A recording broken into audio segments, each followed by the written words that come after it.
Hey, Hilda here. Telecom companies are rolling out 5G across the country and around the world. In tandem, there is a strong media campaign for it. Will this enhance our connectivity? Will there be faster download speeds? What's the purpose and what is the cost?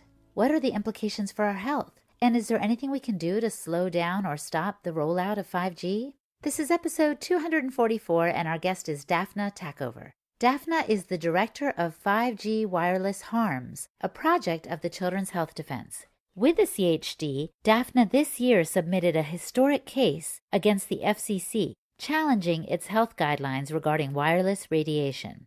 Dafna is also the founder of We Are the Evidence, an advocacy organization for the protection of the rights of the many adults and children who have been injured by wireless technology radiation. Today we talk about exactly what is at play with 5G. Dafna defines it, she explains how it's being marketed, she reveals studies that point to its serious health effects, and she explains what we can do about its rollout in the first place. Before we dive into the conversation, a quick word. We are so thankful for your listening to the show and for your support of the work of the Weston A. Price Foundation. This month, everyone who gives a gift of $100 or more will receive a free copy of Sally's latest book, Nourishing Diets. You know, the Weston A. Price Foundation is member-supported. We could not do all that we are doing were it not for your support. So please give today and enjoy the gift of Sally's latest book. Thanks again. And support your immune system with wholesome nose-to-tail nutrient-dense foods. Ancestral Supplements Lung, Thymus, and Colostrum will provide your body with the vitamins and minerals it needs to stay healthy and fight off viruses. A healthy thymus builds a robust immune system. Beef lung supports the respiratory system and lung cells. Colostrum supports optimal gut and immune system function. I love these real food supplements and take them regularly. So visit ancestralsupplements.com to try their Ancestral Supplements Lung, Thymus, and Colostrum. Ancestral Supplements, putting back in what the modern world has left out. This is Holistic Hilda, and you're listening to Wise Traditions. Welcome to Wise Traditions, Dafna. Thank you, Hilda. Pleasure to be here. Listen, I keep seeing commercials on TV that say, 5G is wonderful. It's going to simplify my life and help all of us get connected more. What don't I learn from those commercials? The truth. So there's a lot of misinformation in regard to 5G. What it is about, what it does, and why is it good or not good for you. Until now, 1G to 4G was all actual technology aimed at connecting people. 5G is not a technology. 5G is an infrastructure, and it's an infrastructure for the Internet of Things. So it is about connecting things, not people. So it means that if in the past each of us had 3, 4 wireless devices in our homes. Now every device in our house will have a microwave radiation transmitting antenna, constantly transmitting wireless and interconnecting. So your laundry machine, your tea kettle, your TV, every device in your house that is smart, they interconnect, transmit data, and transmit to the companies that support that transmission. So 5G is really about collecting data. It's not about faster connections. It's about collecting data and using that data for various purposes. Marketing is a small part of it. It's mainly for artificial intelligence purposes, where the main goal eventually will be to take us into transhumans, which people become part human, part machine. So this is not about speed. So Dafna, my mind is reeling because I promise you every marketing bit of material I've seen has said, oh, we're going to have faster connectivity. And I thought to myself, wait, don't I get faster connectivity anyway when I'm hardwired? Like, aren't the fiber optic cables the best for getting a fast connection? So I already had a feeling that what I was hearing wasn't exactly accurate for me. Well, I think the most important thing that is being omitted from the information is that wireless technology is harmful to our health. That was proven by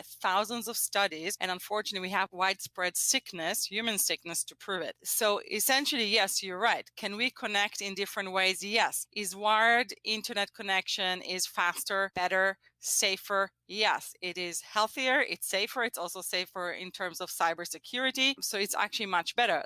The issue is if you are going to use wired connections, you're not going to be able to use your wireless devices. So wired technology is a partial solution. It's not a solution to all of the wishes of people. But you are already getting pretty high speeds. But those high speeds support 4 devices in your house. They don't support the 20 billion more devices they want to add into the wireless networks with the Internet of Things and the 5G that supports it. So I have heard this term before, the Internet of Things, and you've explained a little bit about how that is related to data and connecting devices more than connecting people. Can you explain a little bit more? Are we talking about things like driverless cars and that sort of thing? It's about everything. So it starts with things in your house. So it's your laundry machine have an antenna, your refrigerator has an antenna. They even have diapers, baby diapers. They have a transmitting antenna inside the diaper, texting the mother whenever the baby poops. So anything and everything in our home will be interconnected, but also things outside our home. Yes, so driverless cars, what they call smart cities, all of those things going to be interconnected. Your garbage can would have an antenna letting the municipality know when it's full to come and collect it. The street lights have an antennas constantly communicating. Everything and everything will or already have an antenna constantly transmitting data. And some people would say, well, this is great because I want to know when my baby poops. I want the garbage collector to know when my trash can is full. So what's the problem, Dafna? Well, the major problem, number one problem, is health. This radiation is very harmful, especially to your baby. And as I said before, there are thousands of studies to prove the health effect. And this is we're not talking about 1 in a million people who might get harmed by this, and otherwise, yeah, it's a great technology. We're not talking about that. We talk about thousands of studies and widespread human sickness that this technology essentially is harming almost every organ and every system in the human body. We have been seeing major increase in so many conditions. We have the condition I suffer from, which is microwave sickness or electrosensitivity, when people experience neurological problems like tingling in the hands when they use wireless devices, pain in the head, heart palpitation, headaches, sleep disturbances. Many people don't even know that that is the reason for their symptoms because nobody telling them, but very likely that is the reason for most people's symptoms if they haven't figured out what's causing them. That's right. It's involved in ADHD, autism, cancers like brain tumor, thyroid cancers, heart cancers, et cetera, et cetera, et cetera. So there's a major, major health problem created by these devices. And this technology is going to exponentially increase our exposure to this radiation because now you have so many more devices interconnected. You need to have cell towers that will transmit that information. That means they're going to install 800,000 small cell towers near people's home in the next 2 years. And that process has started, and that's what's really creating the public outcry. People going to sleep and they wake up in the morning and there's a cell tower near their home.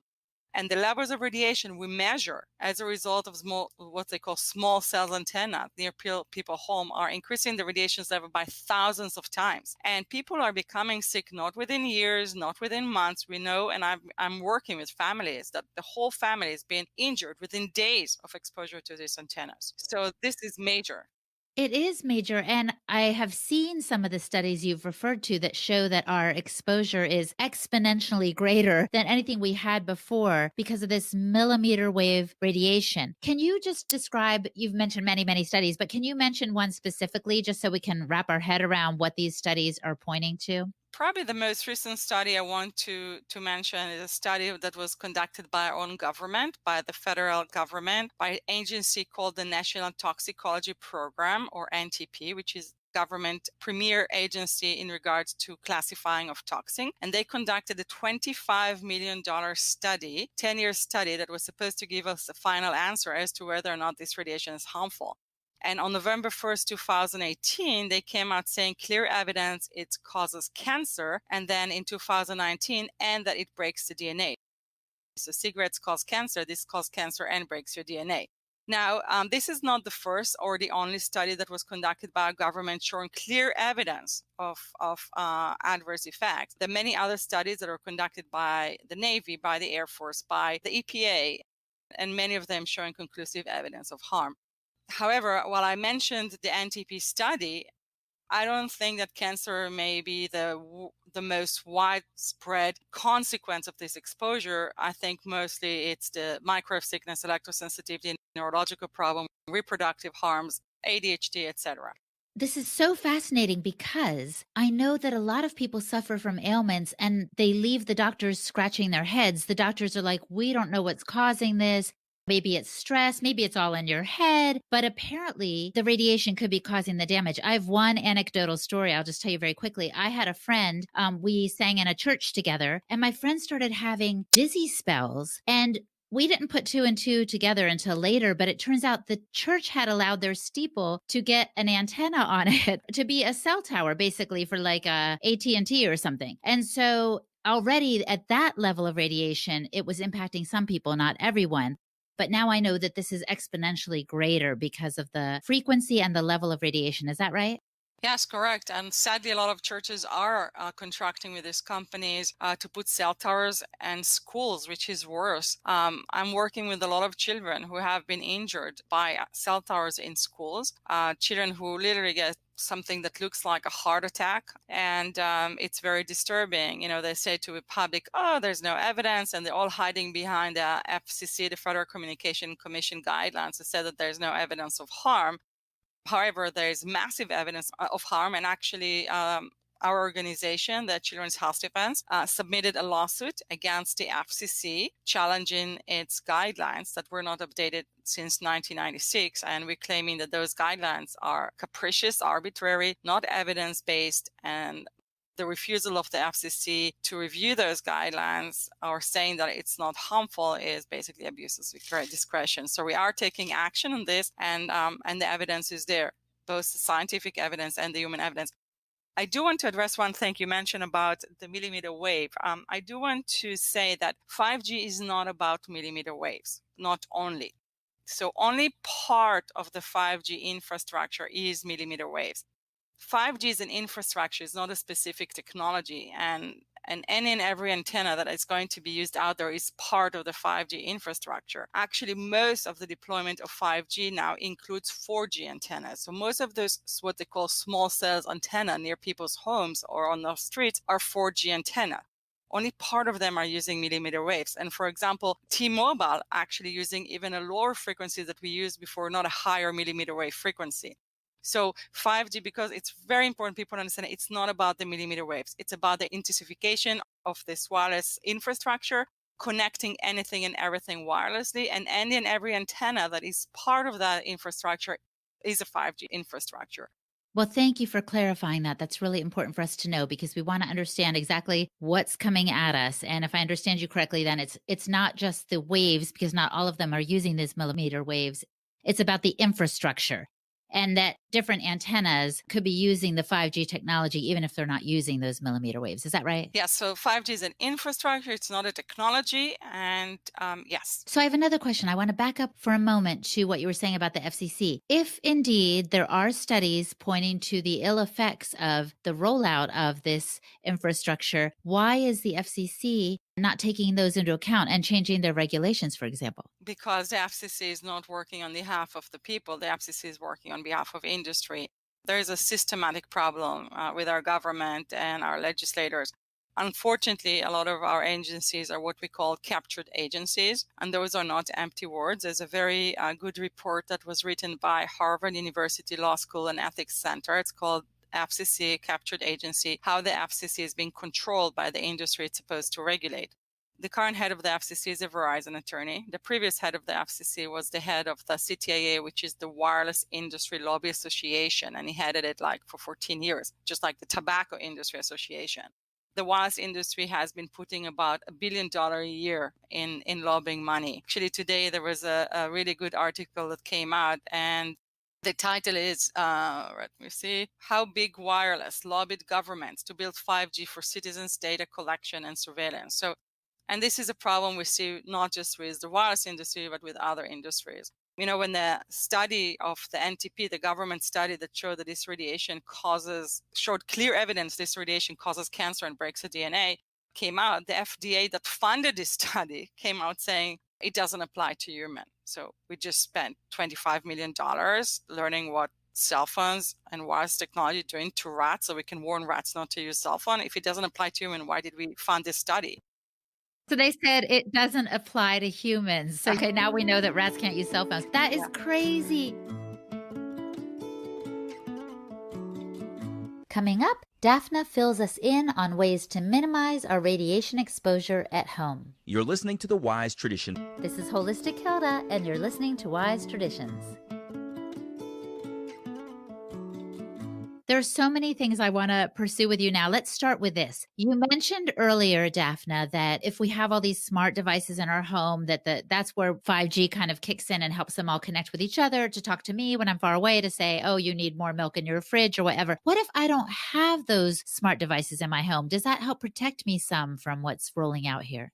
Yeah, so my first suggestion to people, start to reduce your exposure to this radiation. And that means whenever you see the word smart, it means dumb. Every time you see the word smart, it means that you have a microwave transmitting antenna in your home that exposes you to harmful radiation. So you do not want to buy smart devices. You do not want to use smart devices. Now, in terms of exposure to this radiation, even if you reduce your exposure in your own home, you're still going to get radiation from the Wi-Fi from your neighbor, from cell towers from the outside. But in terms of this radiation, proximity is a lot. So it still makes a huge difference to your body if you do not use those devices and are not exposed to this radiation in your home. And it's really not a difficult thing to do. It's just a decision. And, I gave in the past year about 100 lectures in various communities around the country on the effects of this radiation. And people basically after that, after they've been exposed to this, to the evidence, they understand that it's time to stop. And people are hardwiring their devices, disable the wireless devices. So it's a decision. And I'm doing this work, all around the country, and I travel and I don't use wireless devices. And it's okay, and I'm still able to do all the work I'm doing. You just hardwire your devices to the internet and keep yourself safe. However, again, we still have the problem from the radiation coming from the outside. But the more people are aware of it, the less radiation you're going to get from your neighbors. And hopefully, as people become educated about the truth about this issue, hopefully we'll be able to stop deployment of cell towers, remove them from schools, get them away from our neighborhoods, and create change on this issue. So one concern that people have brought to my attention is the concern of satellites being used for 5G technology. They feel overwhelmed by the thought that stuff could be beaming down at us, radiation could be beamed down at us from the sky. Is that used in 5G technology? Yeah, so as I said, anything that is going to join into this wireless world, or they call the smart grid, is a problem. So part of the 5G infrastructure, as I said, we're going to have every device connected wirelessly, and that means adding 20 billion devices. To support those 20 billion devices, they want to add 800,000 towers in the next couple of years. In addition, the plans right now is to add 50,000 satellites that will radiate us continuously from the sky. For example, Elon Musk company, SpaceX, was approved for 12,000 satellites, but they also submitted application for additional 30,000 satellites. And the other companies that submit applications as well. So 50,000 satellites radiating us nonstop every corner of our planet. However, that's not all of it. To support that infrastructure, they actually need to deploy cell towers on the ground. So for your device to connect to the satellites, they need an on-the-ground antenna. And their plan is to deploy 1 million antennas. Children's Health Defense took action on that as well. Right now, the FCC intends to expand a rule called over-the-air receiving devices, which will allow people to put cell towers on their homes, including those cell towers to support the satellite infrastructure. And we want to stop that. We think that would be the most effective way to stop the satellite deployment. And that's why the Children's Health Defense submitted what's called an ex parte letter to the FCC. And we had a campaign, and 16,000 people joined our letter. We actually yesterday removed that from the website so people can no longer join that effort. But we're now finalizing everything to submit it to the FCC with the 16,000 signatures. And all of those who joined our letter will be able to join a future lawsuit if we decide to submit a lawsuit, if the FCC decide to continue with this effort. So it is concerning. But again, go back. I think it's really important that people get educated, understand what it is, and help us create a massive grassroots to stop this insanity. Absolutely. And I'm grateful for your work. And then I think about the EU 5G appeal. Wasn't there a group of scientists around the world pulling together to also lift their voice and protest? Yes. So in 2018, over 200 scientists signed an appeal called the Stop 5G Appeal. And basically what they said, that the harms of wireless technology are proven harms to human, animals, and the planet, and therefore they call to stop, to put a moratorium on the deployment of 5G infrastructure. They also write in their appeal that the harms are not potential, they're existing, and they are in epidemic scale, and that inaction is no longer an option. It's time for us to stop. We cannot continue and expand this. So unfortunately, as we said before, industry has major power. And now it became not only monetary power over our legislators, Congress, and our government agencies. Now there is the narrative of this is a matter of national security and that we must win the race for 5G against China. So 5G is like the excuse for the Cold War in China. We need to win this race. I find it to be a rather dumb narrative because it's kind of stupid. Yeah, let's kill our own children before the Chinese kill them. So there's a problem with this narrative, and I prefer to lose in this Cold War and stay alive until the Chinese kill me. Sorry for those words, but this is essentially what's going on, and we need to stop it. No, and I hear what you're saying, but then I think, okay, let's say I worked for a 5G company. I know the risks, but I'm kind of trying to, hide them a little bit because I just want to keep making money and getting all this data on people. Wouldn't I also realize that I'm basically aiming at myself and my own family? In other words, we can't escape the radiation either, right? So why aren't they using some common sense, these people in the 5G corporations? Oh, Hilda, I love your question. I think this is how evil propagates, by using people immediate needs to serve their agenda. So people need job, people need to put food on their family's table, and they use that. And so then when this happens, people just use their cognitive dissonance, don't want to hear about this, don't want to accept that there might be a problem with the work they do. And so that's why you see such a massive pushback against what we're doing. Name calling, that we are conspiracy theories. I mean, I don't know, the National Toxicology Program, the own government agency, finding clear evidence of cancer and DNA breakage. I don't know. I'm not a conspiracy theorist. I'm using the data that our government has discovered or proved. So people have a very strong cognitive dissonance, and those companies knows exactly how to use people's weaknesses to advance their agenda. And so for me, what I see around me is the age of the loss of common sense. That's exactly the way the words used. That's exactly how I call it, the complete loss of common sense. And that's what's happening all around us. And as you said, there are other factors at play. In other words, you were saying the FCC is a captured agency. And I'm thinking some search engines are also, they've got ties to certain industry, because when I did a recent search on a search engine, which I will not mention, the first thing that came up was like baseless fears over 5G. That was the top result. And I thought, well, they have influence, the people who fix the algorithm so that certain things pop up. And so if I were to see that first, I think, oh, it's a baseless fear about 5G. All of those industries using the same playbook. There's a really amazing video I always use from 1979, where two doctors stand in front of Congress and testify to Congress about alleged cigarette harms. And they said, oh, there's a real epidemic. It's an epidemic of smokophobia perpetuated by public interest groups. So it's the same narrative, we're creating hysteria, baseless ground, et cetera, et cetera. Sadly, the telecom companies not only own the government and Congress, they also own the media.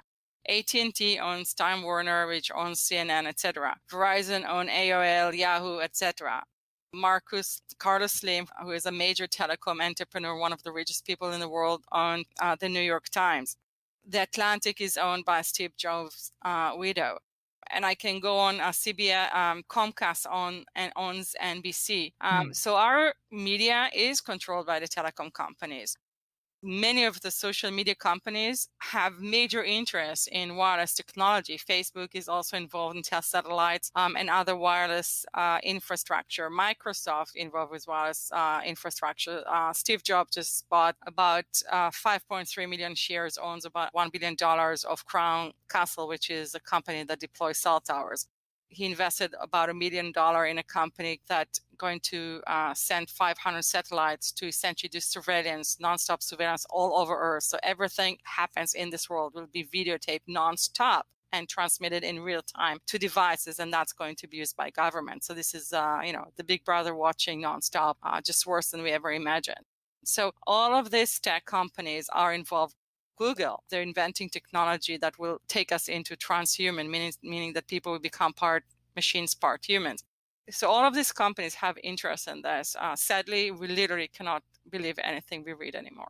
Wow. Well, this is so thought-provoking. I want to dive deeper with you into this whole transhuman concept, not to get too conspiracy theorist, but just to understand what's at stake. Why would 5G be rolling out? What are they trying to do? Do we really need this Internet of Things, or is it being put on us for a reason? Again, it's not a conspiracy theory. These are declared business plans of Google, Facebook, Microsoft. We just, Robert Kennedy and me just published an article about, Gates' investments in all of this wireless telecom industries. And, it's basically all the information is taken from his financial reports. So it's not a conspiracy, all this evidence-based. And people should think, hey, can reducing download speeds pay for $200 billion a year deployment of wireless? Clearly not. Something else pays for that. And that is your information. And again, go to any investment bank reports, and that's exactly what they'll tell you. Our data it's worth about